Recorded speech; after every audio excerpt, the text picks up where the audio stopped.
staff, and those in the audience, for being here for Gallup McKinley County Schools Board of Education meeting. I'd like to have roll call first. Joan? Charles Long. Here. Chris Martinson. Michael Shaw. Here. Priscilla Benali. Kevin Mitchell. Here. Thank you, Joan. We do have a quorum, so I'd like to call the meeting to order at this time. Let's begin with the Pledge of Allegiance. Michael? Those in the audience, join us, please. I pledge allegiance to the flag of the United States of America and to the republic for which it stands, one nation, under God, indivisible, with liberty and justice for all.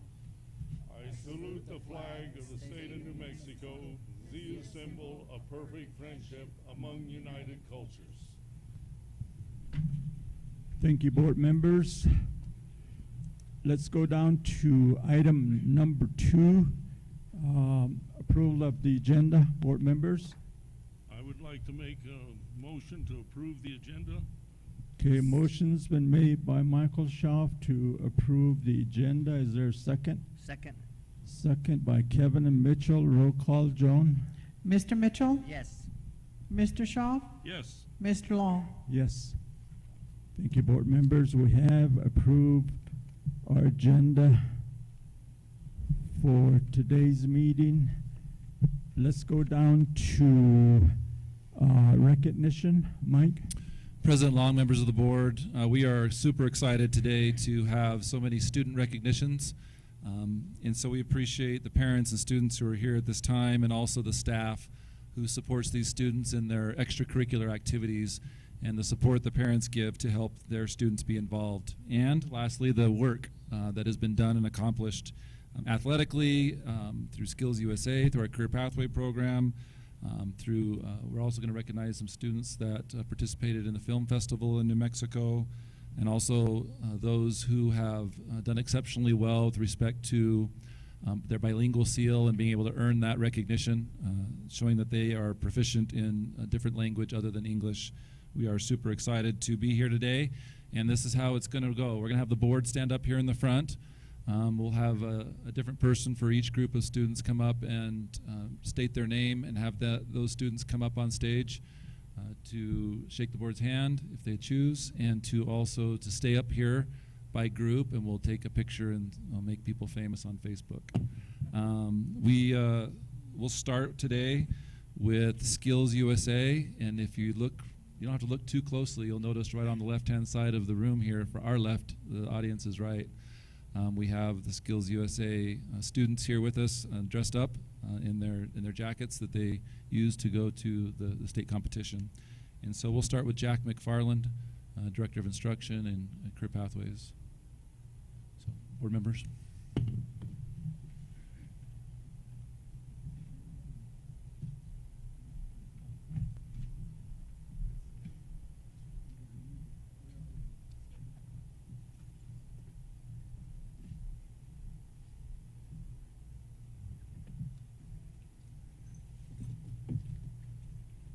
So these are in no particular order.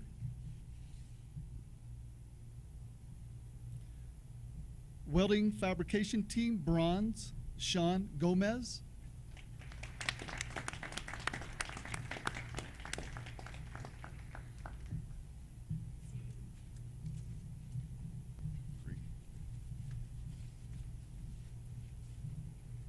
Action Skills, bronze, Isaiah Williams.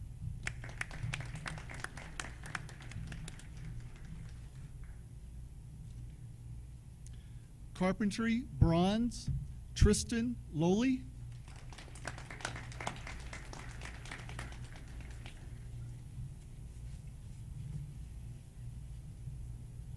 Individual welding, bronze, Manuel Robles.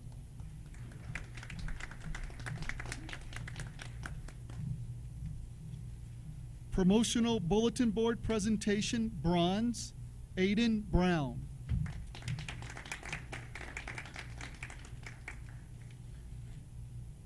Customer service, gold, Kiefer Yazi.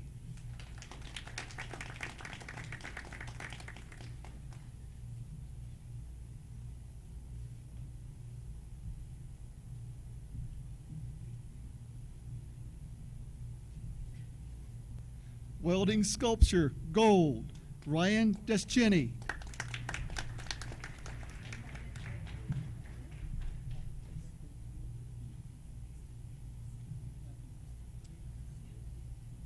Yes, I will. Ryan Deschini is from Navajo Pine High School.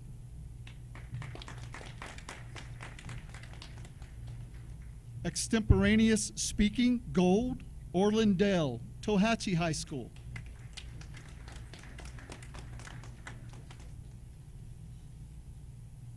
Metal sculpture, silver, Orlando Begay, Thoreau High School.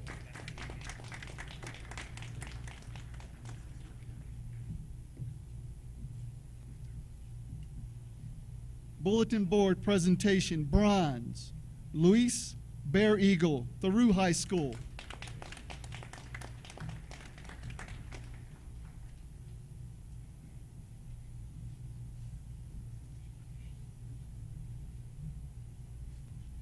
Promotional bulletin board presentation, bronze, Brianna Begay, Tohatchee High School.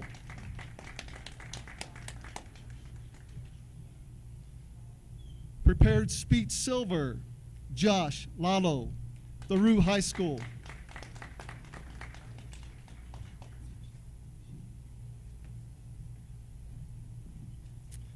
Job interview, gold, Kellen Benali, Miyamira High School.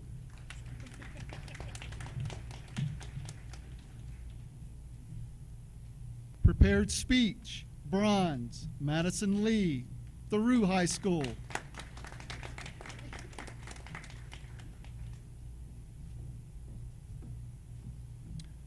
Welding fabrication team, bronze, Dylan Castillo, Gallup High School.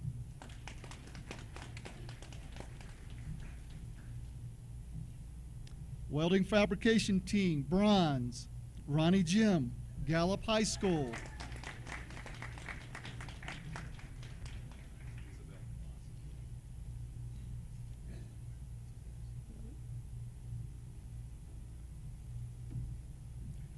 Medical terminology, silver, Isabel Cabas, Thoreau High School.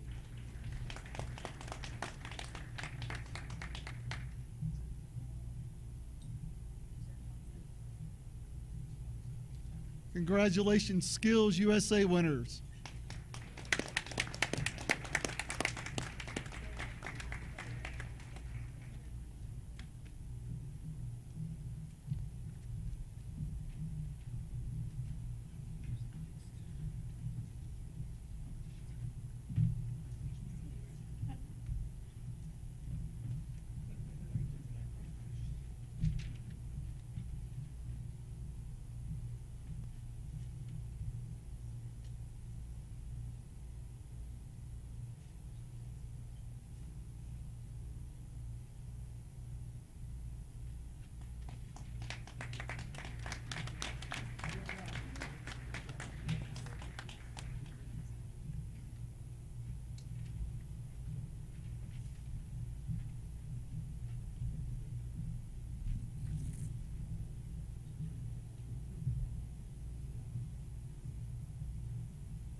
So now we are going, is it on?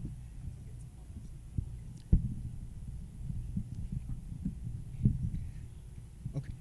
So now we're going to hand out the plaques for those students that have received their bilingual Navajo seal on their diploma for passing the Navajo Nation Bilingual Assessment, and this bilingual Spanish assessment, the seal on their diploma for passing the Advent Bilingual Assessment. So those will go on to their high school diplomas as well as getting these plaques. So are we ready for the Navajo seal? Our first student is Rydell Largo. Come on down.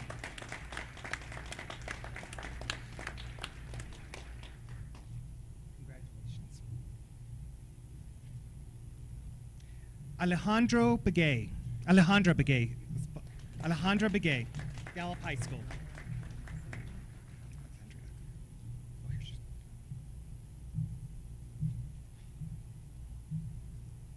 Adindine Jones, Crown Point High School.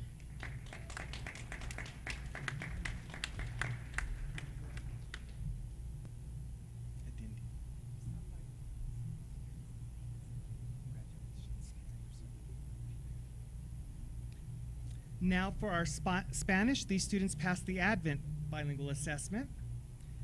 Marcos Resendez from Miyamira High School. Yes, sir. Michelle Rifle from Gallup High School.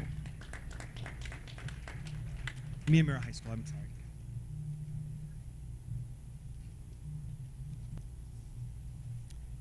Alexandro Videlis Madrigal from Gallup High School.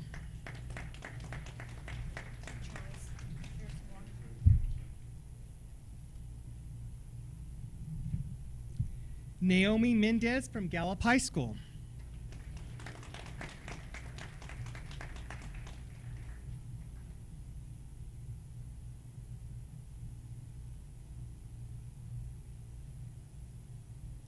Jose Chavarria from Miyamura High School.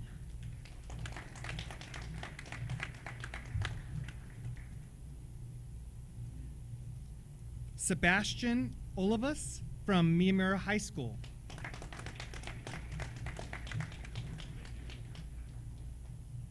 Maricela Resendez from Gallup High School. Again, thank you guys very much, and congratulations on getting those seals on your diplomas.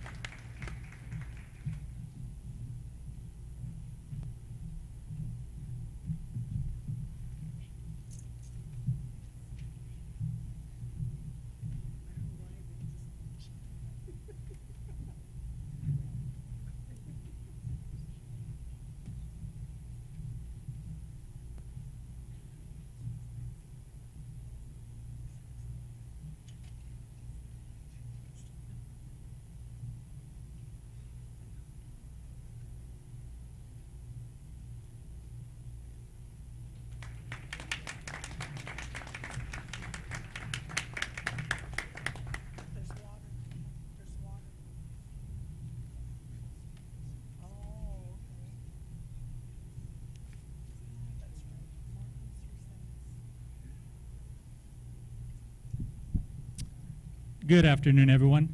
Next, it is my pleasure to honor some athletes from around the district. We would like to start with the Gallup High School dance team, who was the 2022 state runner-up. No bad feet, folks. So in no particular order, please come up. Alexis Chavez.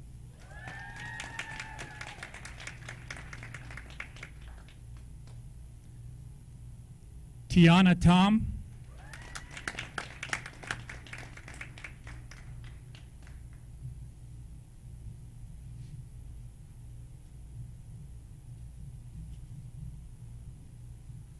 Maya Radosevich.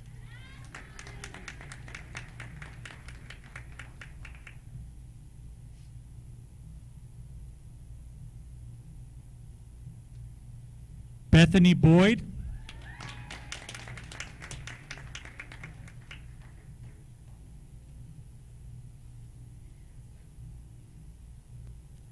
Kayla Lee.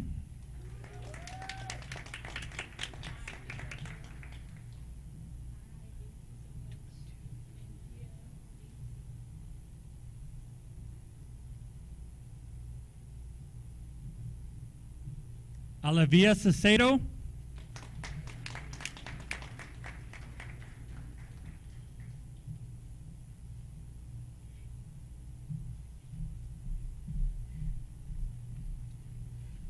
Lily Swatzel.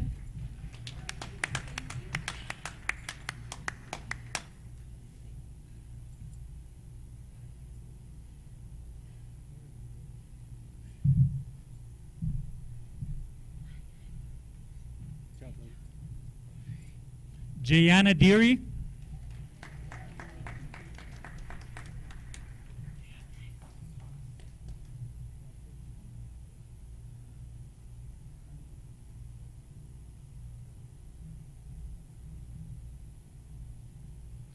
Jordan Kraus.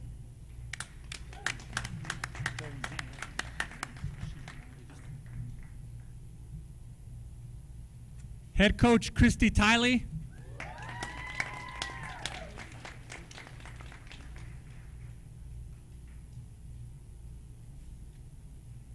Faith Swatzel.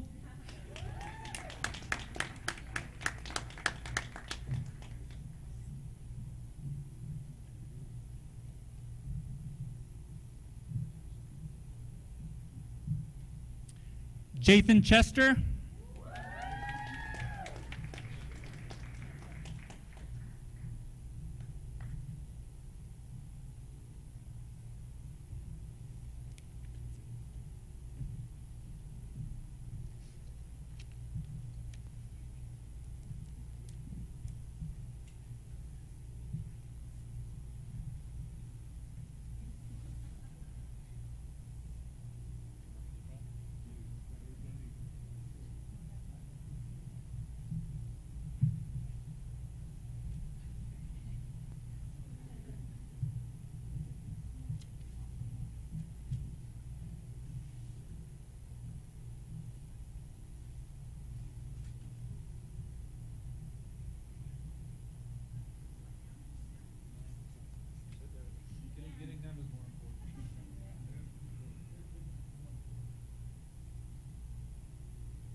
Next, we would like to recognize the wrestling programs from Miyamira High School. Again, in no particular order, when we call you up, I will read what they placed and what they achieved. First, New Mexico 4A State, third place, Ethan Harmio.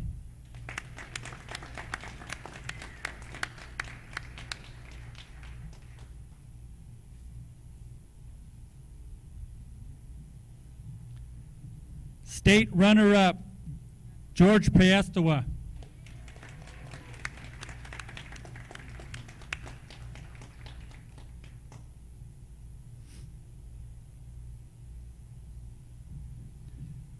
Third place, Hector Hernandez.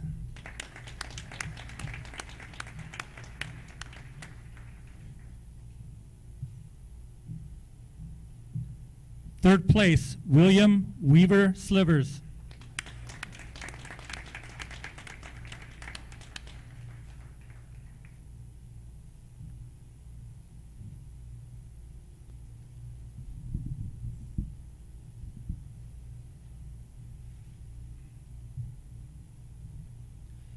State champion, Reese Sellers.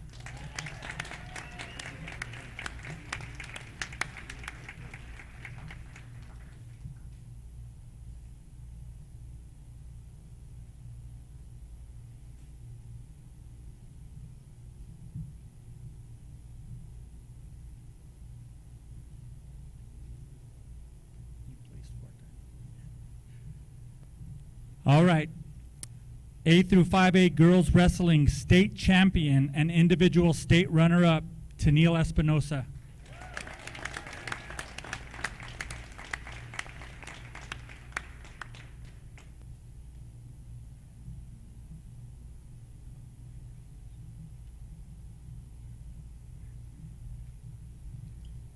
A through 5A girls wrestling state champion, Michaela Slivers.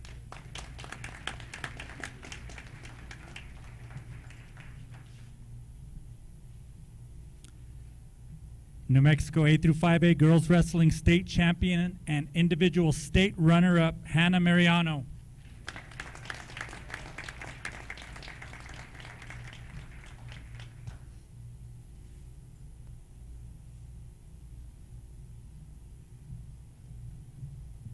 A through 5A girls wrestling state team champion and state individual champion, Loriana Paestawa.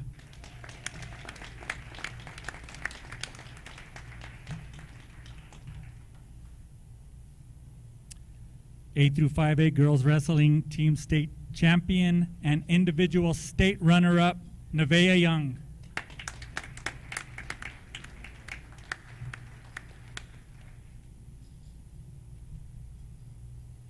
State champion head coach Nate Sellers. Assistant coach Ozzy Guerrero.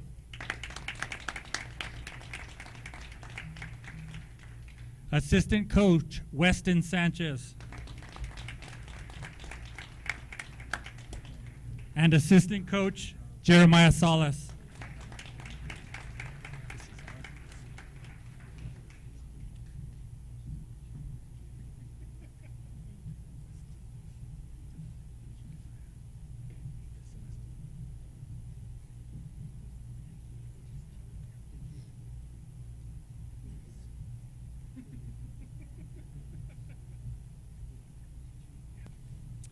Next, we would like to introduce Gallup High School Wrestling. Oh, yeah. I'm sorry, you guys get your pictures first.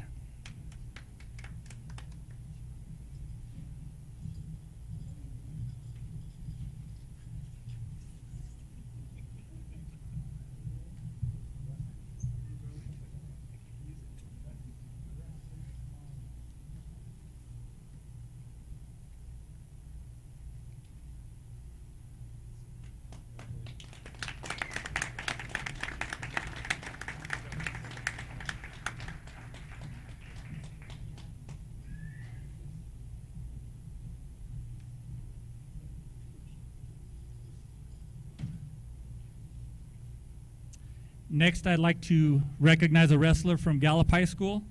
I've heard this name already today, and we'll probably be hearing it again in the future.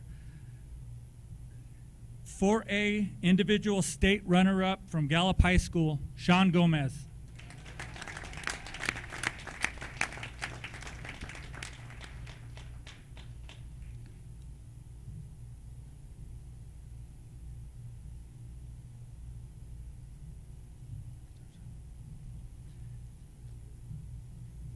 Coach Kenji Maku.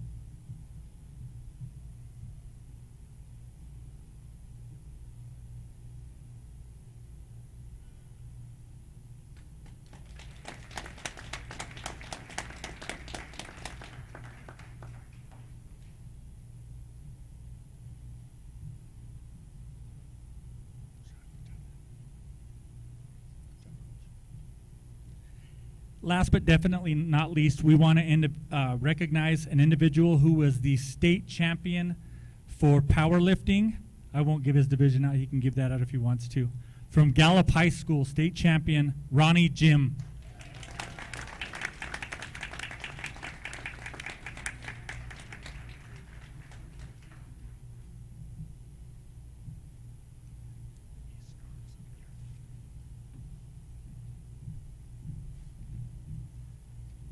And we'd like to recognize two coaches that helped him get there, Coach James Malcolm and Coach Andrew Rodriguez.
It'll be my pleasure to introduce our 2 New Mexico film entrants this year. And I would like Mr. Tyne Hayes to come up so that he can shake hands and take photos. And if I can have Miss Aloni Herrera and Miss Megan James to come forward.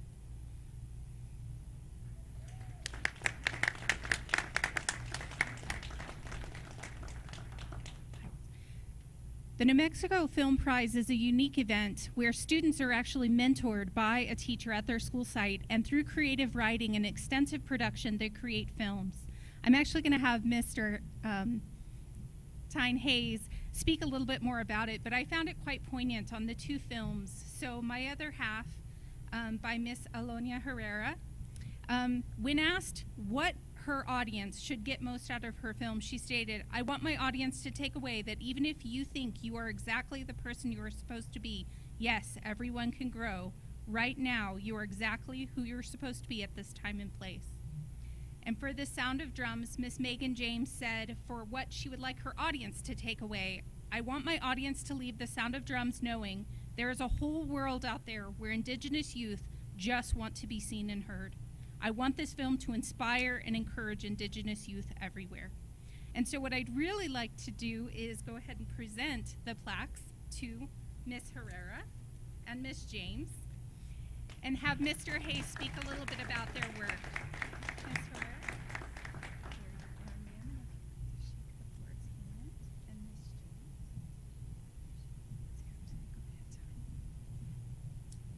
I don't think I can say it better than they said what their intention behind their films was. I'd just like to make a comment about the amount of work that goes into this. These 2 took on this challenge beginning in about January, and they worked tirelessly to pull this off. It takes a tremendous amount of effort. It takes a lot of leadership. It takes a lot of logistical planning, on top of creativity and the ability to execute that creative vision. And these 2 did a fantastic job. They represented our area incredibly well at the state level, so they deserve a lot of kudos for that. And as we take our photos, I do want to let you know that their films will be on the GMCS website today. So please be sure and share that through your social media so that these 2 great filmmakers can be seen worldwide.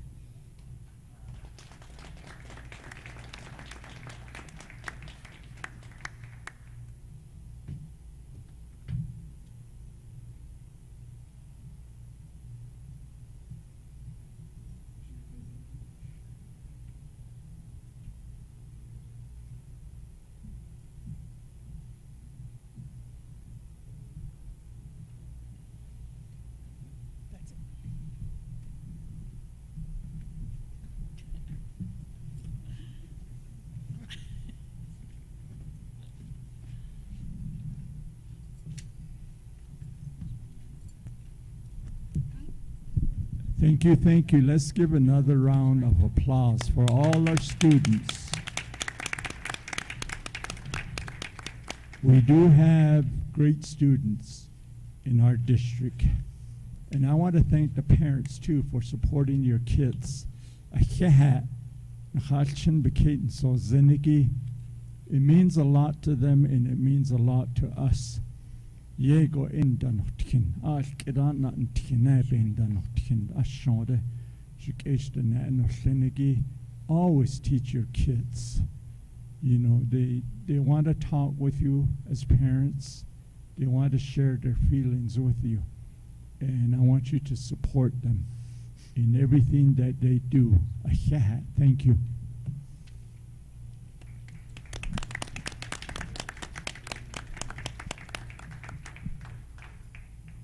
Board members, let's go down to item number 3, approval of meeting minutes, the special meeting of March 28, 2022.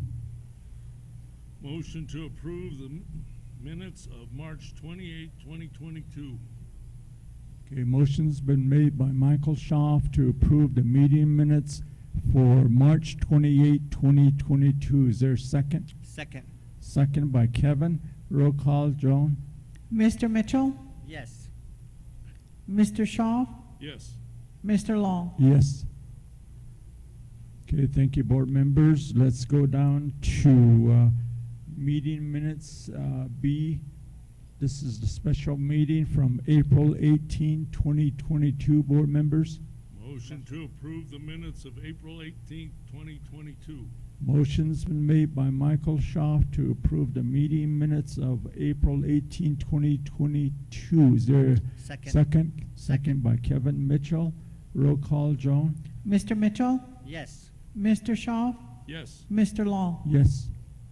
Thank you, board members. Let's go down to item number 4, consent agenda items. Motion to approve the consent agenda items 4A, 4B, 4C, 4D, 4E, 4F, 4G, 4H, 4I, and 4J.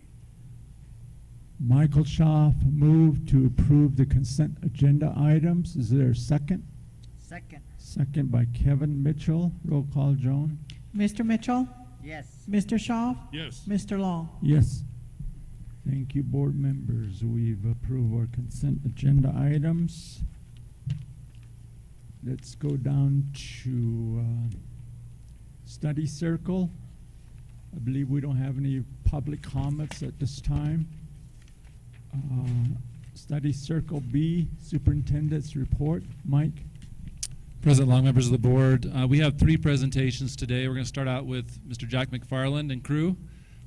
If he wouldn't mind coming up with several people who attended several different schools to look at pathways, how we might improve, how we might adjust as we move forward. The board approved this travel months ago, and these were some of those that attended on those trips to California and Oklahoma. Yeah. And so I'll turn the time over to Jack to explain a little bit about the experience, and I'm sure they'll have some people that will talk a little bit more about what was accomplished and what took place. Mr. McFarland. Thank you, sir. I'm Jack McFarland, Director of Instruction in College, Career, and Civic Readiness. Right now, today, we have a presentation on career pathways and linked learning. I have our coordinators up here, Kendi Keeler and Arnell Dela Cruz, and we will get started with Mr. Dela Cruz.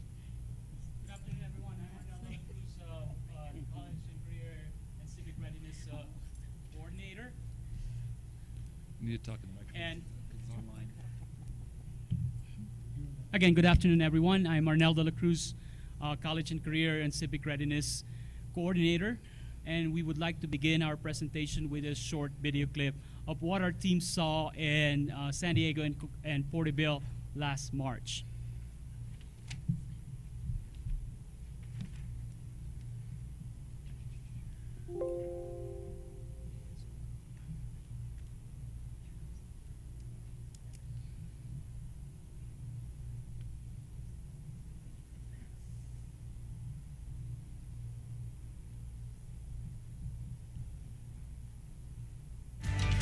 The Porterville Unified School District is pioneering a linked learning system that connects the teaching in the classroom with real-world jobs.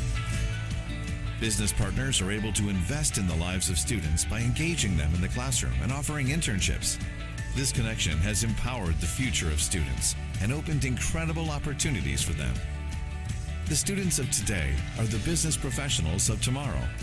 When business partners invest in connecting and engaging students through linked learning pathways, they empower the future of students with extraordinary opportunities for both college and career. Here at Lincoln High School, we have a public safety pathway, and I get to teach criminal justice. So we have 3 classes in the pathway. It's Introduction to Criminal Justice, then our intermediate class, Criminal Justice Careers 1-2, and then our advanced class, Criminal Justice Careers 3-4. In all 3 of the classes, really strive to provide opportunities for students to meet different professionals. So they meet 911 operators and dispatchers. They meet police officers. They meet somebody who's been through the criminal justice system. So the reason why I took criminal justice is because I've always wanted to be a defense attorney for juveniles, and I felt like it was a great start for my future career. I learned a lot of patience and confidence in myself. And I felt like if I didn't have this experience to be in a criminal justice class or have a mock trial team, then I wouldn't have been able to be so patient. The government has proven its case beyond a reasonable doubt. Counsel, you may now proceed with your opening statement. Next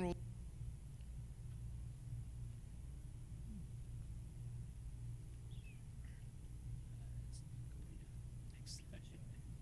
You go to the next slide, Avery. Next slide. So out of all the visible pathway outcomes that our team saw in San Diego and Porterville, these four are the one that stood out. So there's an increase in student engagement. The students in Porterville and San Diego are very much engaged. They exude skills for college and career. They are very articulate and confident when it comes to doing their project presentation, and they have the initiative to act on their future life goals. Next slide, please. So why pathways? 3 years ago, the district leadership team really created this vision of Elevate 2022. And one of the strategic goals that was to create career pathways, to connect student learning to their career goals. This feeds into the mission to prepare our students for success and that vision of excellence in educating our students. So this really ties into this. We've reached this point where we're ready to then expand and move on, because we have now created at our schools the career pathways, and we can see and we want to be what Porterville and San Diego, how they were having pathways for their students and all the opportunities. We're ready. We'll go back. So we did, the district gave out a survey and we got parent and students feedback. So these are some of the key comments that brought in, and so we have some speakers. So here's one of our parents. Good afternoon. Good afternoon. Yate Arnold Skokodoshe, Ophelia Manning Largo, Yansha, Ado Kodo, Amado Jado Chedo, Analadan Long, Kodon Kachin, Jonago, Dault Dames and Do Kodon Kinat Ani, Danotiniki, Naso Tranigi, Kodon Junon Handa Adon Kachin and Juno, Dault Do, Dal now, Kota Odahot. Ado ye nas ye kato ado kobe and sekesto nahatagi njeno das kato kodo. So with the parent surveys, we have several that are listed, and a lot of them had commented to have our children explore and play with hands-on learning, have our students tour the college campuses, so we can continue to strive for success for all students and prepare the seniors at an early time. Thank you. Yeah. Next. We now have a couple of our students to share some of the student survey comments and why we're focusing on pathways. Good afternoon. My name is Tiana Angel Sandoval. I am a senior at Miyamira High School. I am currently in Business Pathway. These are the students' comments about our pathway, more events involving our dreams, goals, so we can make our future come true.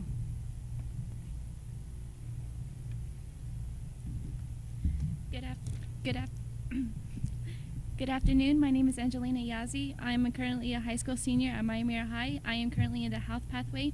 The reason why I chose this pathway is because there are more classes that we could take to help us with our real life experience later in our future careers.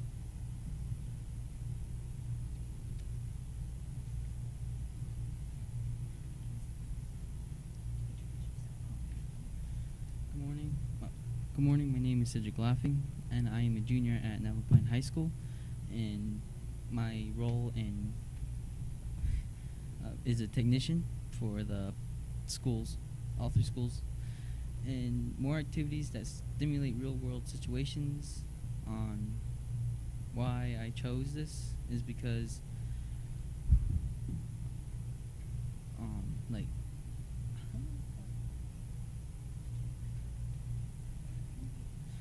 they give me better opportunities and better skill sets, you could say.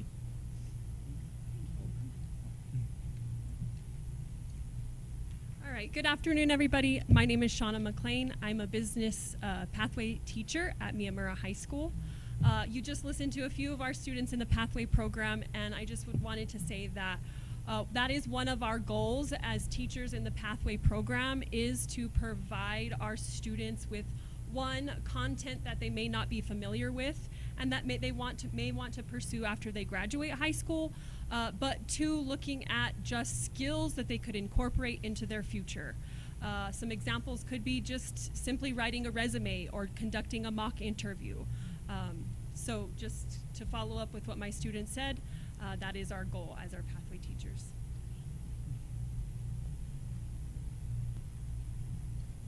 And so based on these survey from our parents and our students, from the pool of survey respondents, we found that at 57% of our parents feel that their child are being prepared academically for the next school grade, college or workforce.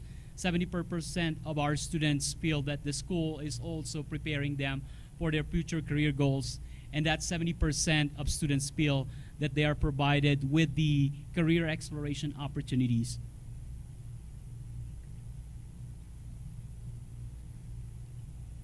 So up next, you saw the great video that we were able to view and as we participated in Porterville and San Diego. So over the last week, we were able to capture a few interviews and getting our students and staff to share a little bit. And we had one of our award-winning video, Alani Herrera created this short capture in the last, over the weekend for us. So we're going to just show just a snippet of what we want to be able to show you. And here's our interviews for our college and career civic readiness. This is our future for our students.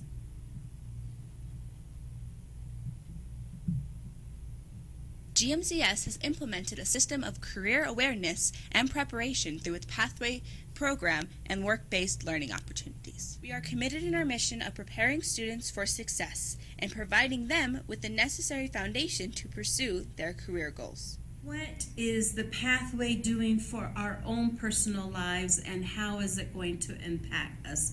And this with in sa case, we allow our students to go through that phase in high school, through the career pathways, and we're giving them opportunity. So when they go to the last construct of Navajo philosophy of Sihasin, Sihasin is evaluating, judging your future and your life. And that's where we really want to put our kids, is taking a look at what high school has enabled them to do and what they're going to do within in their future after they leave.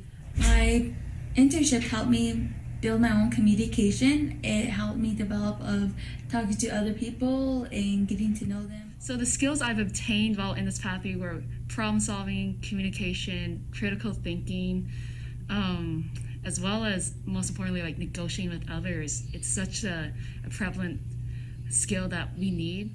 I'm an intern for information technology. Skills are installing, troubleshooting to isolate, fix the hardware, to provide support with a wide range of services and organization. Majoring in engineering, and that is all thanks to the summer program that I took with NTU and the STEM pathway that I took my senior year of high school. Engineering classes that I'm taking right now, the engineering thought process, it's like something you can't just like pick up right away. So having that like head start, so to speak, really helps a lot. So thank you, Alani. Nice job. To give her a big round. She did that very quickly in the last few days.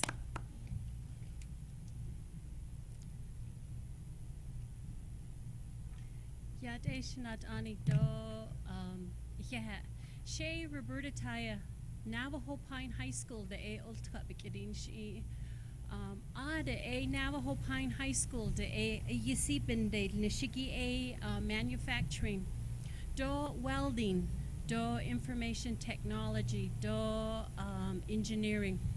Okohodi key takeaway, the Klinigila height alan ke alchina kado Gallup McKinley County that the ya he isha belbahazen do he isha ben saha case ben nahat and lead or lately a benina a key takeaway dashna you see a large you still higi a qua work-based learning opportunities dashna you see na anish hunna anna anish jo alchina hadasti internship da noya Ada hunne ebe kaja nana aqua again kit hadet again kit community Navajo de is the in that the hallo lumber mill that the hallo that ya alcohol a community gi that needs kit hastogi you see ada la height ana anishigi la alchina ba hallo do late that needs no benina that needs ada hunne ada question kada ultra do CTE, UNM, Career Pathways Internship, they clinici ilchina bahalo. Ada hunne anana ilchina hundi abela yikiti tiho yina clinici neil kaho hut abenanish ido lilta needs no. Ada akada agi labor kacha is sohigi kwagi cross curricular dekne. Junke welding, auto science, the language arts, social studies, the art and bidet chinen da ideal trahagi benina key takeaway.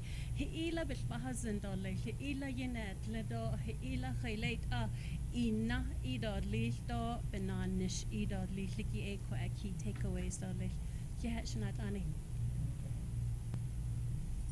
Thank you. Hi there, I'm Tammy Hall, and I'm the principal at Gallup High School. And I think what you've heard over and over again is that Pathways not only benefit students from receiving content, but they also benefit students from gaining the skills that will enable them to be successful, whatever they decide to do in life, right?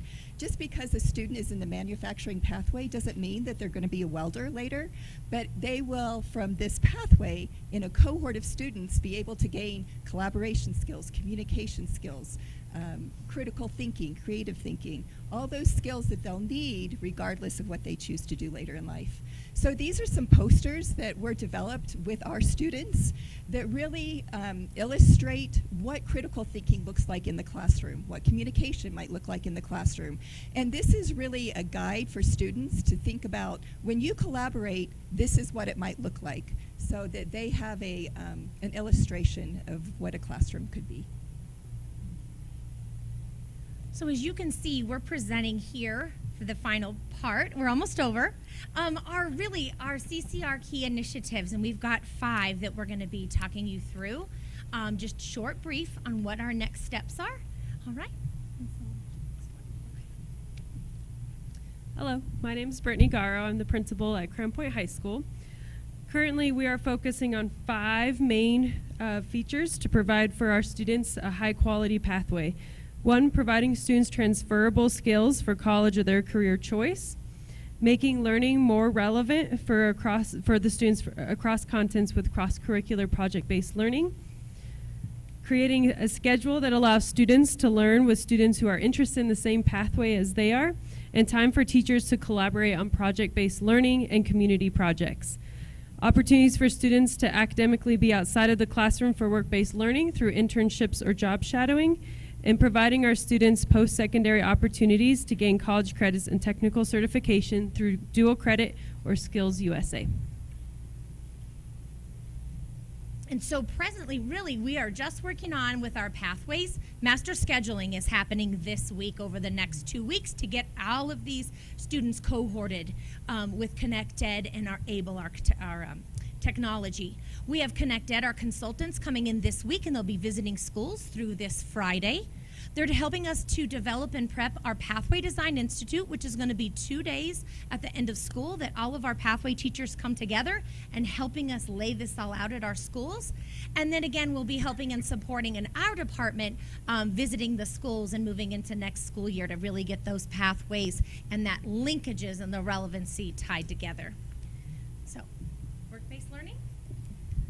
كودي كده عن كي يدا كيجي إيا على نخالشنا على يدا نتلو يدا هول أكون بالتعلم الناس على أدون دالنش أدو بيرمج أزلا أكون كدوك أريا نادين أشلاء كدون كيلن دالش Gallup McKinley County Schools currently has 25 students interns, and they work 4 days a week from between 2 to 3 hours a day.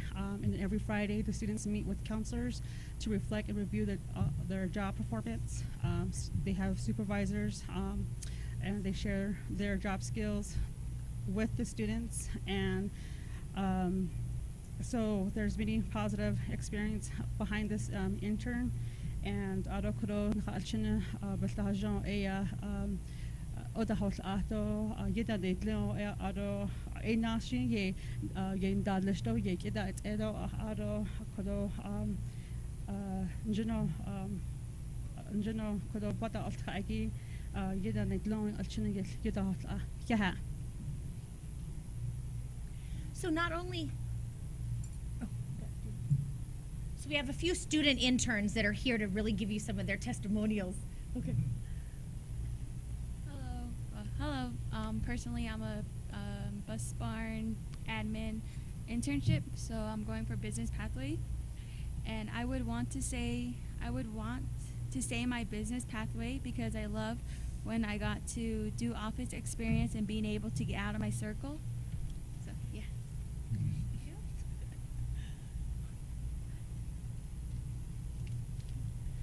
Hello, I'm Angelina. I am with the health pathway for nursing. So with the nursing internship, it widened my options in what I want to do later in my future. She's here at JFK in the health assistant office, so she's here. Yeah. Cool.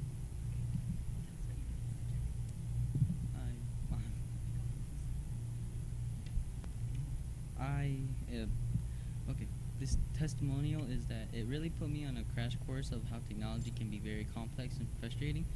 Like mainly most of the time I have to wait for a computer to go through the update process, would take like 2 hours. And I am a technician and I work at all 3 schools around my town. Is the elementary, middle, and high school. I help my boss stand right here as well. So beyond the work base, so we're so proud of our interns. We're getting ready to do their recognition on this Friday. And so that's been a great experience. So we're looking forward to that. But work-based learning is not just at the senior level. So we want to understand that there's a continuum. That work-based learning really starts with that employability skills class that we're going to be focusing in, and that is K-12. It is also bringing in Zello, which is new technology that we're going to be doing career exploration through the 5th grade. Mid-school is going to be doing the STEM Project Lead the Way courses that aligns up to the high school. And then again, eventually doing career presentations with elementary and mid-school as well. And that's really that exposure. The next part is expanding the internships next year, field trips aligning. So we want to be taking field trips out into our community. And then of course having guest speakers that will come in and being able to speak to our students in the actual industry. We're almost over. Okay. Our advisory council. So we're in the process of developing a business community advisory council and partnerships in our community. And so ConnectEd is helping us. Our first meeting, our meeting this week is going to be on Wednesday at the Student Support Center at 8 o'clock in the morning. So we get our local businesses to come in, and we've been hosting these quarterly. And then we're planning a district-wide career fair. So there's multiple ways we want our businesses to be able to communicate with us. And we have one of our business partners here to speak. Mr. Boucher? Sorry. Good afternoon. My name is Jeremy Boucher. I'm with Southwest Indian Foundation. So we're a community business partner in a couple of different ways. So currently, through our home building project that we partner with Navajo Housing Authority on, we are providing training for the Industrial Workforce Development Program with the local Economic Development Corporation. But we got in some conversations with some other community partners, and I was I was privileged to be able to go on the trip to California, to the Porterville schools, and also to Oklahoma City. And from a business perspective, I was really impressed with those students, how they carried themselves. They communicated well. They were very confident, and so we are really excited that the school district is looking at doing this Pathways program, just because we can see, we need the next generation to do what we're doing now, right? So it was exciting to see that piece.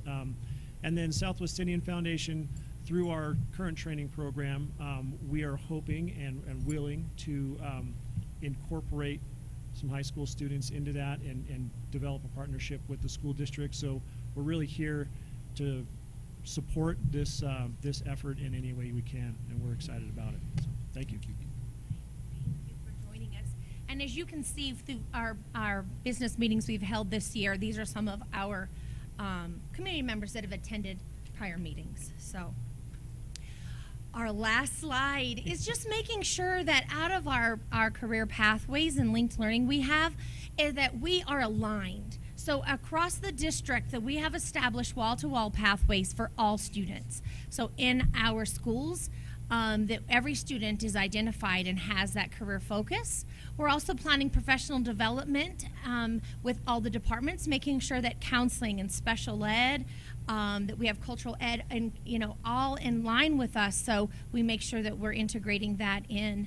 And we'll be taking trips again out to San Diego and Porterville again with new staff that'll come in and they could really see, because that moved us. So going on those trips, we were able to really see, and all of our staff and students that have joined us here today really can see that vision now. And then, of course, marketing, making sure we put this out there, the great stuff that we're doing. We do appreciate your time, and this was just a short 7-minute presentation today. But we want you to know how excited we are in this new department that we've really created with Mr. McFarland, Mr. Dela Cruz, and myself. And special thanks to all my group, because again, we had a hard time just keeping people back because everyone wants to share the good stuff they're doing at their schools. So thank you so much for this time. Mr. McFarland? And once again, we'd like to thank everybody that presented with us today. Everybody's super excited about the CCCR because it just doesn't involve district administration or just principals. It goes down to the teachers, to the students, to our community members, so it's very exciting for us. Thank you very much. Questions?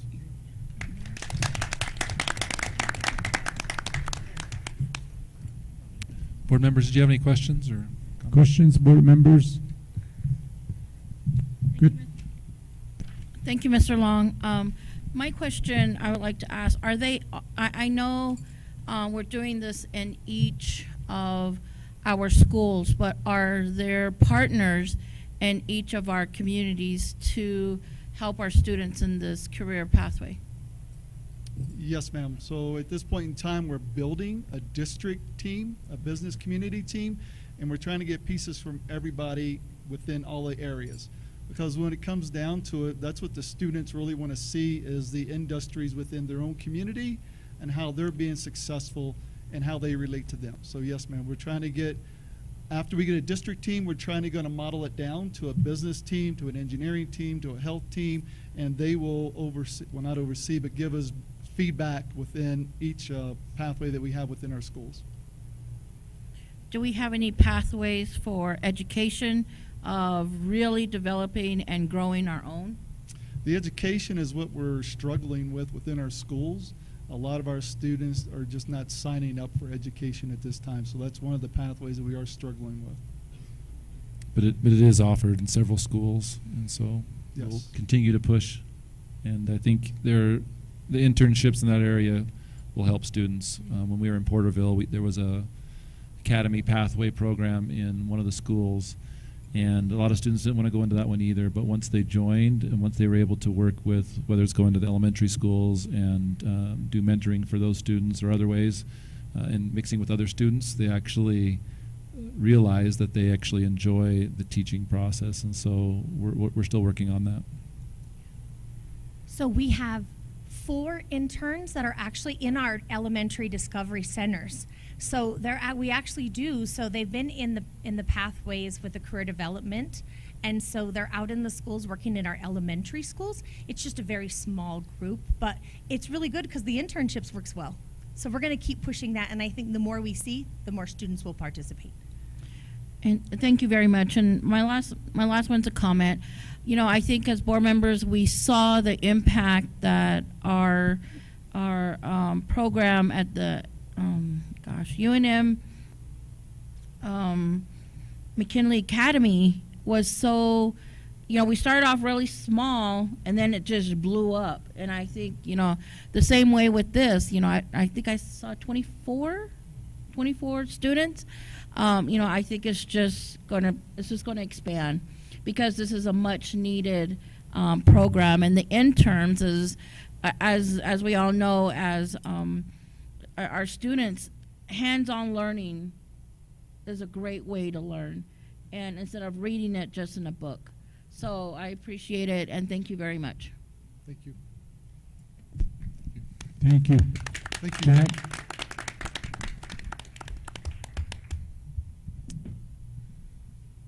Mike. Red Rock. President Long, members of the board, we'll let Giovanna come up. We're going to do a presentation on the design of Red Rock Elementary, which is the next school to be built. And then hopefully in the near future, I know Mr. Mitchell's also, or he's on the Tehachapi High School team. And on Red Rock, we had Mr. Schaff.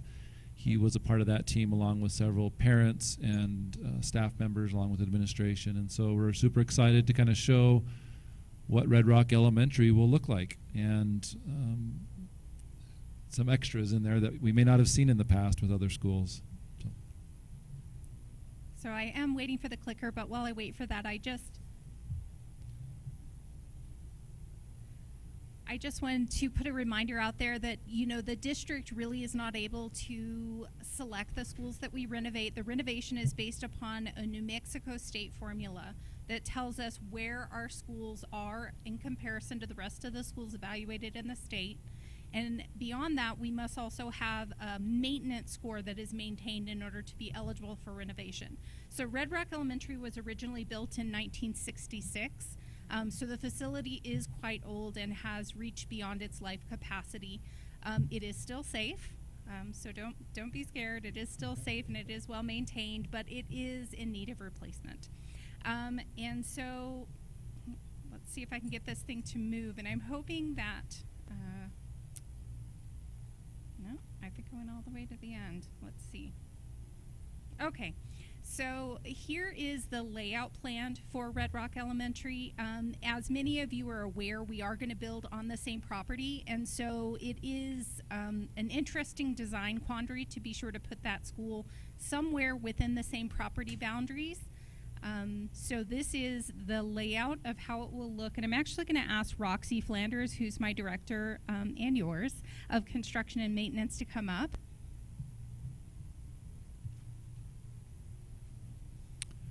And so as you can see here on this overview, we have essentially created a school where we're going to have, we've looked at the traffic flow issues that are of concern.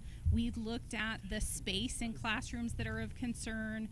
We've looked at the gym size and placement, as well as the playground bus loops. And there are many challenges on that specific site. Here is kind of a closer look at what those facilities will look like with the classrooms being designated in that orange color. And you've got the library, the gym, and also the cafeteria area highlighted in a sort of blue color, with additional spaces such as our special education life skills rooms and our discovery centers.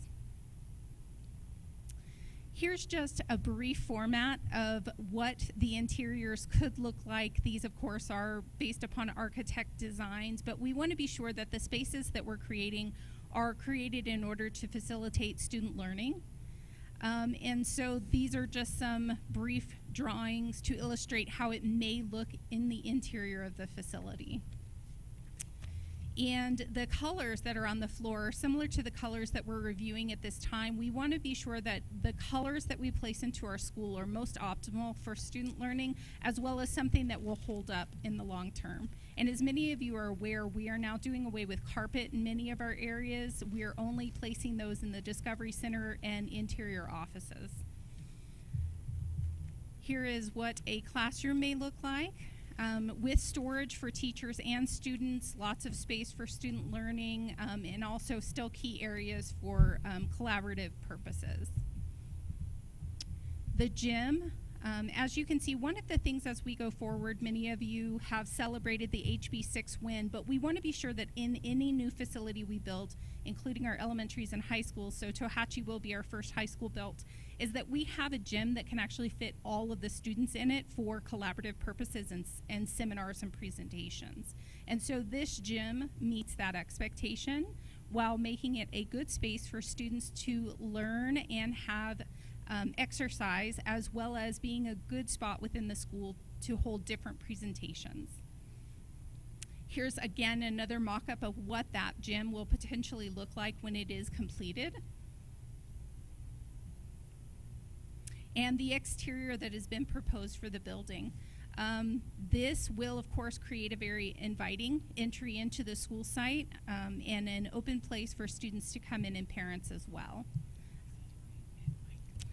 In all of our schools, and even in our existing schools, we're looking at the landscaping. And really what we're trying to do is ensure that we're planting drought-resistant indigenous species plants to ensure the lifelong sustainability of the landscaping itself. That is also something that many of our schools did not have the opportunity to have, and those that were built without it, we are going back and looking at replacing that, and in each school as we go forward, that will be planned as well. Here is another exterior view of the building.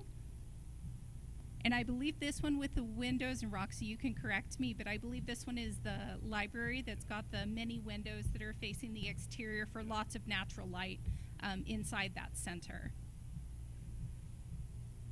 And again, lots of natural light that's going to be coming into the facility, all protected within that kind of horseshoe shape that the building is in. Oh, and that might be the last slide. And if you will bring up the next one, we can talk about timeline.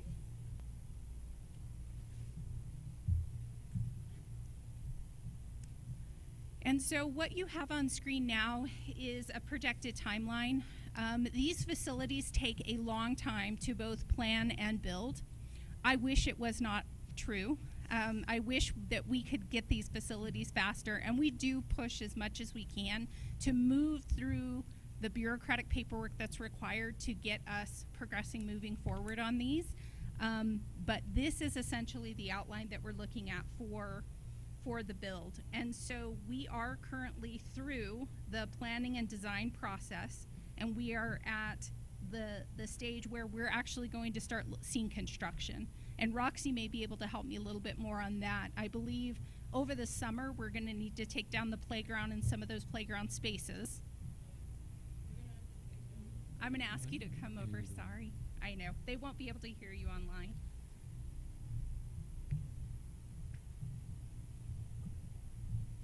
We'll be removing the portables and the playground. We'll try to relocate some of the playground equipment so the kids will have something. And the construction project will go out to bid in August. It'll take about 16 months to build the new school, and then another 6 months to tear down the old one and do the landscaping.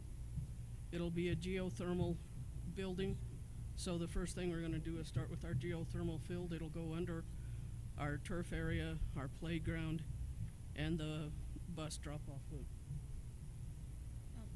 What does that mean, geothermal? Sure. So I was just going to mention, and this is something that Roxy and I have worked on, is that it's a type of heating and air conditioning system that is low cost to maintain, has a long life term, and that also allows us to introduce a UV type filtration without the added expense of the many different things for filters and such that we have throughout the district. Because it is below the ground, it maintains a more constant temperature, and so it's not as expensive over time to actually pay, so the utility bills will be lower as well. And Roxy, you can definitely speak to anything I may have missed in that commentary. This is essentially something that we've discussed as an internal mechanism to make sure that our buildings last as long as possible, are very easy to maintain and save funds as far as efficiency. If I could add, one of the things that we talked about before with the board was setting standards as a school district for how a school will be built. And we had talked about it takes about, we figure about 10 to 15% more funds to put into the buildings that we build from here on out, since we recently received more funding. And a part of those standards is we look at all aspects, whether it's the size of the classroom, the gymnasium, as Ms. Hanks talked about, also the heating and air conditioning system. And so we already kind of started with some of those standards, but we put them in stone now so that all students get a better quality facility from here on out, since we have this extra funding. And so Rhema, if we were to build it now, it would actually be bigger, but we did make room in that design, for example, with the underground heating or the, you can talk a little bit more about what that looks like. But I think that pretty much, do you have any more questions, Ms. Benali, about that? Yes, thank you very much. A couple of other, are you done? Are you still? No, that was the brief overview, and we will put the slides out available so that people can look at the new design. Okay, a couple of questions for, I guess, for both facilities. We due to the regulations that we've been always, that hindered us, one of the things that we didn't offer in our school buildings was our native language and culture, bilingual, special education, and even having the safety features that we need for, for our security. In the past, we heard of other schools with the school shootings and, just taking those precautions, cameras, the COVID precautions. So will these schools, now that we are able to use some of the funding from Impact Aid, are we including those in all of these designs and the extra precautions in these designs?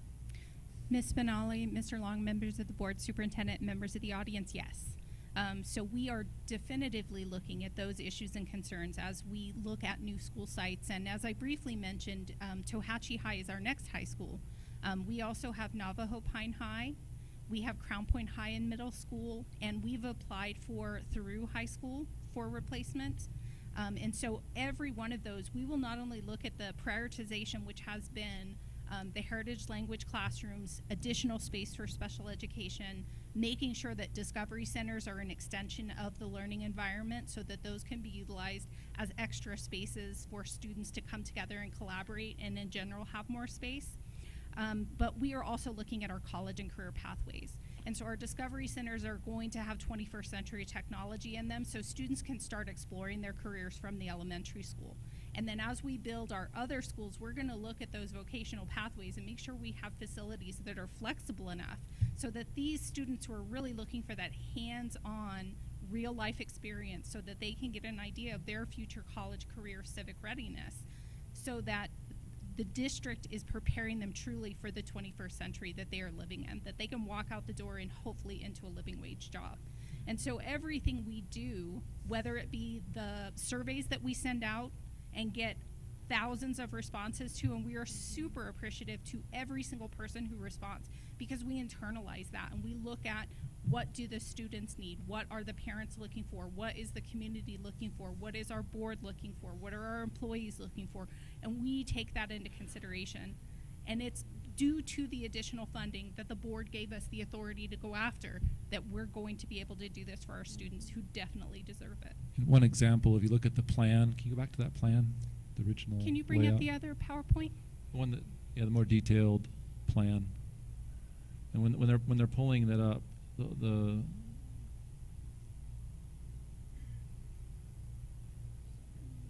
yeah, I'm just going to whiz back really quick. If There you we look go. at this plan, if in other buildings, you would typically be able to quickly point out which one was the Navajo language and culture classroom, because it was much smaller because the state didn't provide funding for it. And so now we are making those classrooms the same size as the other classrooms, and so you won't be able to be fixed on a small classroom. It's unfortunate the way the state does that because it's part of state law to be able to provide Navajo language and culture and those types of opportunities for our students, yet they never funded it. And so now we are using our funds that we've received to make sure now, and we can, build these classrooms to the correct size and make all classrooms a little bit bigger also at the same time. So like I said, you couldn't find the Navajo language and culture classroom on there except it's designated by color, but it's the same size as the others now. With that, I just want to say that I know that with the planning, we're, like you mentioned, we're planning the Tohatchi High School. And, I think it's really important that we have, in the involvement that we do and the people that we have there, because the session that we had, I know everyone got their input. And I think that's very important because I know every time somebody suggested something, there was collaboration and a design put in there thinking, okay, well, this is what you're thinking, and okay, we can allow an extra space for the Navajo language and culture combined with maybe the media area. And so, I think with that, everything comes together, and it's so different than probably in the past years where we could build only what the state allowed. And that's one of the biggest things because, like I said, I know we went to, it's so sad to see the kids having to be taught the Navajo language and culture in the hallway, outside the bathroom. That was the saddest thing that I had to see in Crown Point. So with this, I'm glad we're being able to do overcapacity, and it's great. And Mr. Mitchell, Mr. Long, members of the board, I'll be honest, the process used to be the state would come in, tell us exactly how much space we had, and unless we could somehow scrape together some additional money, that's what we got. And that's not fair. That's not fair to our kids, it's not fair to our families, and it's not fair to our communities.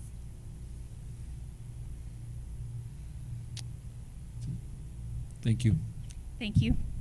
Thank you, Giovanna. And Roxy, for that presentation. Thank you so much. Oh, one more thing. We're not looking at taxes? No, it's not ready yet. Well, Priscilla had mentioned something about, with new electrical cars and everything coming out. Are we going to be placing that in any of our schools to where, if our teachers having that electrical car that they can do their hookups and I don't know. That's just something to throw out there. So Mr. Long, members of the board, Mr. Mitchell, that's actually something that we have had some discussions with about how the state and county are planning on actually to provide those. As you might be aware, those electrical type services might be considered an anti-donation, unfortunately, because of the utility bill associated with them. But we are in the process of learning more about those regulations and how that will become more prevalent as we see a new generation of vehicles enter our roads. Mm-hmm. Thank you. Thank you. Go to Kay Dawn. Okay. President Long, members of the board, I want to also invite Kate Montagno, who's the director, assistant superintendent, used to be director of HR, assistant superintendent oversees HR. And we wanted to give a staffing update. As you know, we have had several initiatives to not only improve retention and work environment, but also benefits. And so we wanted to show you some of the results of your efforts and of the district's efforts to retain and attract staff. Montagno.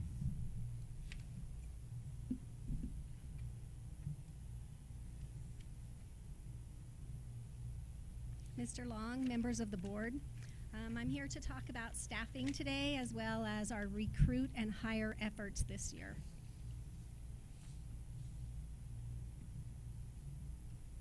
And it's not moving. Are you going to do it?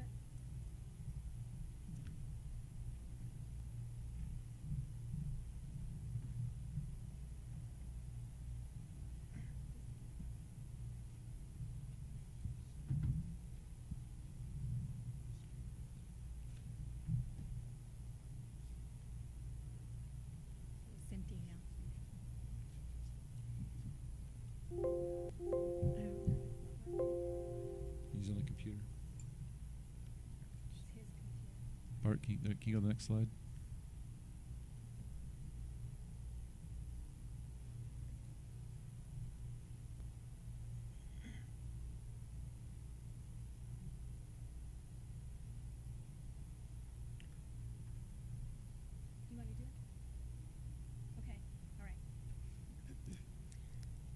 So with the staffing report, with all of the incentives that we've implemented this year, as well as the market saturation of hiring staff, we are seeing huge improvements in hiring and bringing qualified staff to our students.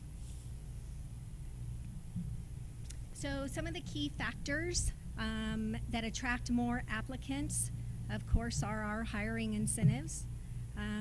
Also our retention incentives. We've provided retention incentives for the past 6 years. We appreciate the staff that come back every year, and actually they're going to be receiving the second half of this year's retention in the fall of 2022. Also, our benefits have improved. We are paying the highest allowable insurance premium in the state. Of course, our housing in rural areas is just a big pull to GMCS. That includes free rent and utilities. This year with the state pay raises, this has made us competitive with surrounding states. We get calls quite often from other districts, other superintendents about our incentives, what we're doing. In fact, I talked to somebody from Oklahoma on Friday. So the word is getting out there. Also, the support and professional development for teacher advancement in their profession. I've noticed this past year that new hires have actually called our office and said, wow, GMCS is really supporting us with the PD, all of the things that are happening in the school. High school teachers are especially excited about Pathways. So what is different this year?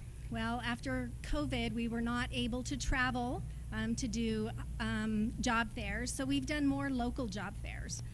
We were at the mall this past week. Workforce Solutions, we are working closely with them. We are now a featured employer with them. We are working with NTU, UNM, and Western on attracting teachers graduating from their programs. We've even gone out to teacher blogs, putting the word out through there to get our incentives and hiring notices out to them. We've changed up a little bit with foreign teachers. We have a hiring pool, so we're working on focusing on the cultural diversity with them. And we are manning lots of phone calls these days, word of mouth, and we try to work with everybody that calls us, every applicant. We return their calls and see what they're interested in and help them through the application process. And as I said earlier, we're getting a lot of calls from different areas about what we're doing. So what's new? One thing we're getting ready to implement is a residency program.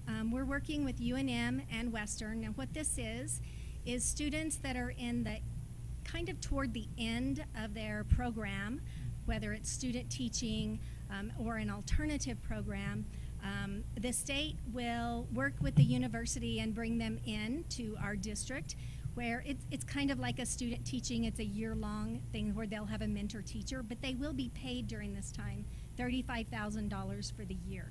So we're hoping to get on a few people with that.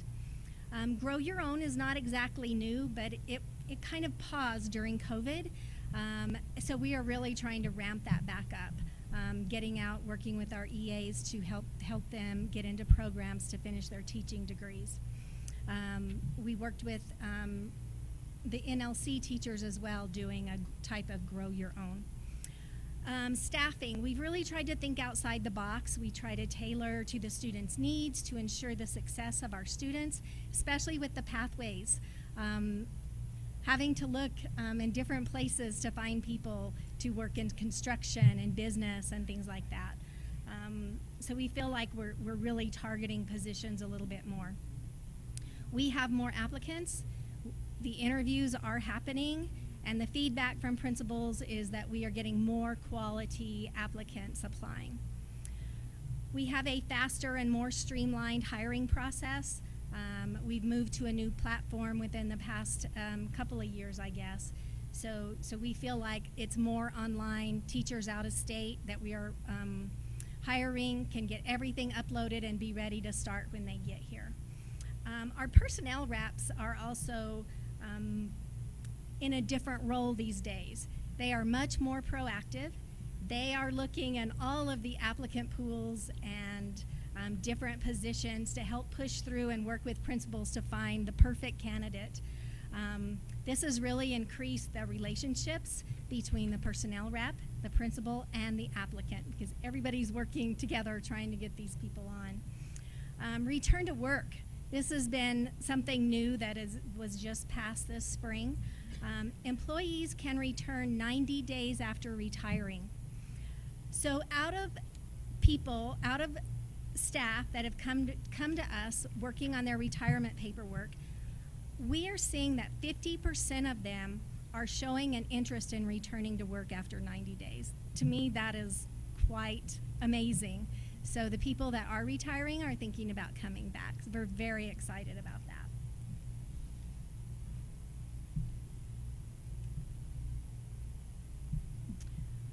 Okay.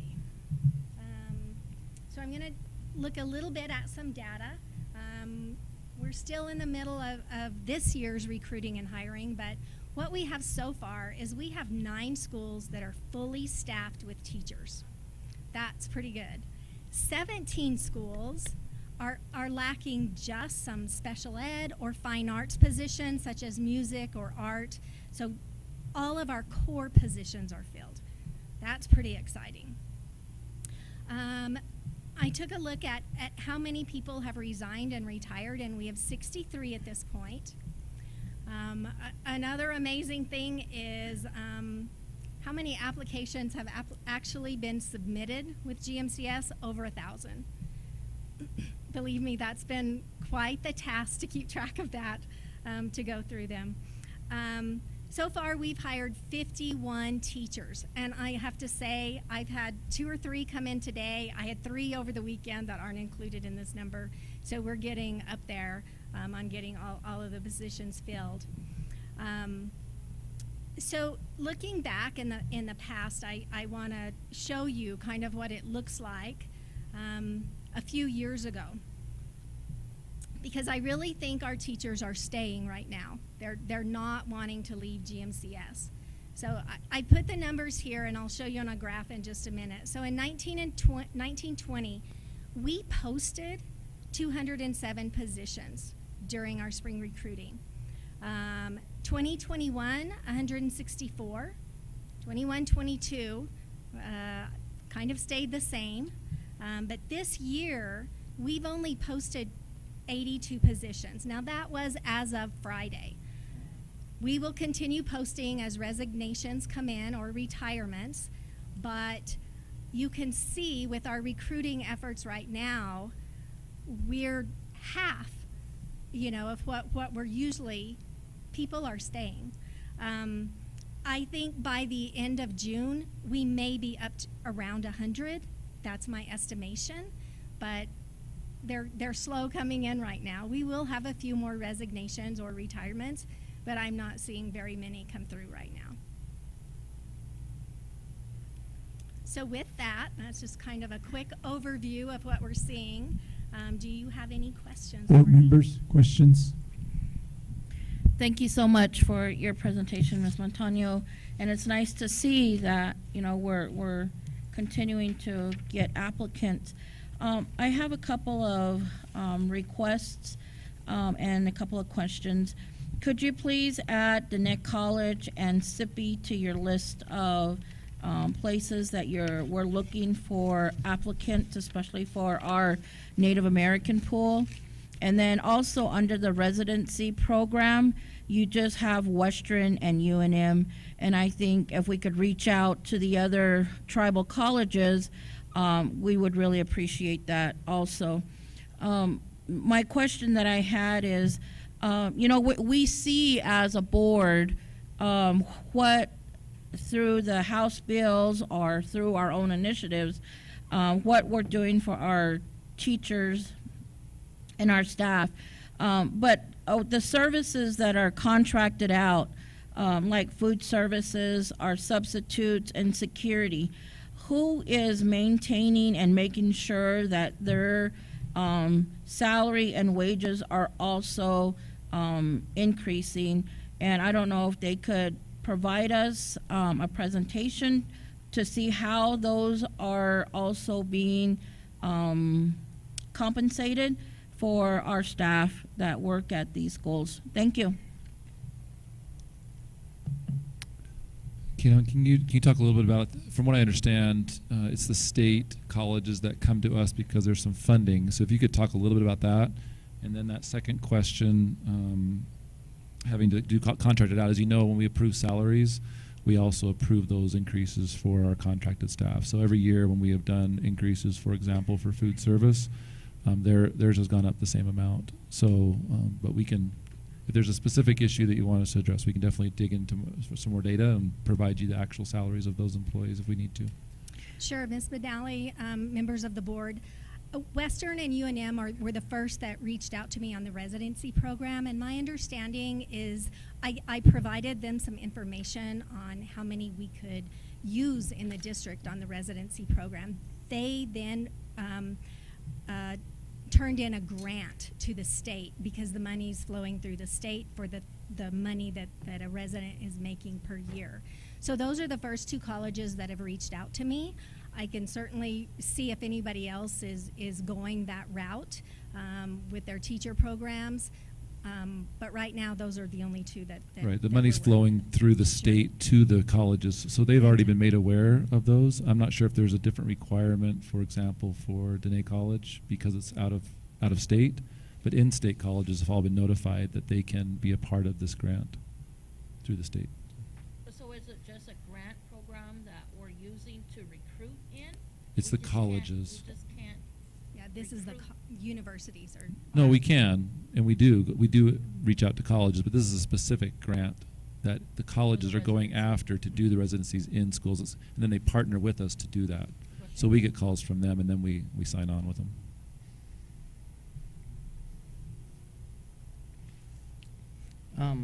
I just wanted to ask, I know we're doing all the career pathways and everything. So within our career pathways, and we talk about grow our own, do we have any of our career pathways that are steering some of our students into the educational field?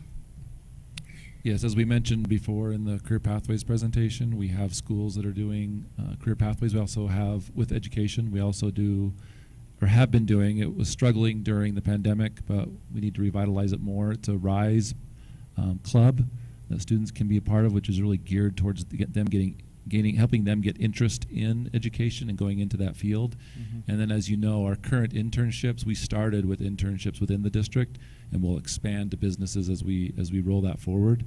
And so that's one way in which we're growing, or a few different ways in which we're growing our own. We also have administrative positions that help prepare for administrators to become part of the district and get a job that way. And so there's a host of things that we're looking at. And like I said, even what Ms. Benally asked questions about, that residency program gets them into our schools, and then they get paid as they do it, and then hopefully they enjoy working for us and they stay, and we can hire them on the next year when they finish. Okay. Another question here is, I know with our foreign teachers, is there what is their time limit, or how many years are they allowed, or are we allowed to keep them in the States? So we hire J1 teachers. So with the J1 program, that is a visiting visa, so a work visa. They come and they can stay with us for up to 5 years. Then their visa states that they will go back to their home country to share their knowledge that they've learned in the United States back in their home country. After 2 years, we also offer that if they want to come back to us and they are in good standing with GMCS, we will then sponsor a green card. So that's kind of the process we have in place right now. But we have to follow their visa on the type of visa they're on. And I'll add that there's extensions involved in that time frame, and so we help employees the maximum we can as far as extensions, but there comes a point where it's their home country and that whole program that does not allow them to stay any longer, even if there's nothing more that we can do to help them stay. So. Okay. Yeah, so, okay, with that, thank you for your presentation, and I'm really glad to hear about the such a low number of retiring teachers and staff that are leaving. I think probably this is the lowest it's ever been in years. So that's a real good outlook for Gallup McKinley County as well. I think it's the lowest ever I that anybody agree. can think Yeah, of when we've had the it least is. number of attrition. So, and then Mr. President, I know with that, I know NTU has been wanting to do a report with us. So I don't know if they've given you, send in anything, but you know, if not, then I would like to have them on the agenda for next meeting. You know, I have to talk to probably the CEO of NTU and see what his thoughts are. Mr. President, thank you. The reason why I'm really interested in more of our tribal colleges and is because, you know, we work with our foreign teachers, we work with people that come into our state that are non-native, and they're not invested into our area. And, you know, we're always providing cultural diversity trainings. And if we continue to, you know, really help and grow our own and invest back into our own people, we don't really have to do that much of that. And I think our people here, and you guys know this, we've talked about this, and you know, I just want to continue to encourage that. And you know, especially for our teachers out there, our culture teachers that may be listening to our meeting today, you know, we need them in our schools. Our children feel comfortable seeing Indigenous administrators, Indigenous leaders, teachers, you know, I mean, and it makes them feel comfortable seeing their own people teaching them, and they understand how it is to live. I mean, we bring in non-natives into Tsegai or to Rema or, you know, and they're culture shock. But, you know, for us, we've lived in this environment for centuries and, you know, and we're used to it. And I think that's why I continue to advocate for that as a board member. But thank you. I appreciate you guys trying to continue to reach out, but I really would like to see more of our Indigenous teachers in our classrooms and into our district. So thank you very much. Also to add, just want to make sure we remember that we did do our incentives too for local hires, and so we're definitely seeing an increase in local people applying, and I know word of mouth has got around, and so we're excited about that because we agree the more people we can get local, the more chance they stay, the more connection they have with our students. Right. And so anybody from this area, doesn't mean people can't do well that come from outside this area, because they do, but there is a higher retention rate for people that come from at least around our area and work for us. So. Thank you, K-Don. Thank you. Thank you, kiddo. Hakushi, board members. Study Circle C, you have notices and communications. You know what our schedule looks like for the board, and then also the graduation dates. Mark those on your calendar. And with that, I guess we've concluded our business. So what is the pleasure of the board? Motion to adjourn. I'll second. Okay, motion's been made by Michael Schaaf and second by Priscilla Benali to adjourn. Roll call, Joan. Mr. Mitchell? Yes. Ms. Benali? Yes. Mr. Shaw? Yes. Mr. Long? Yes. 2:47. 2:47. We're adjourned, board members. Thank you for your help. And we've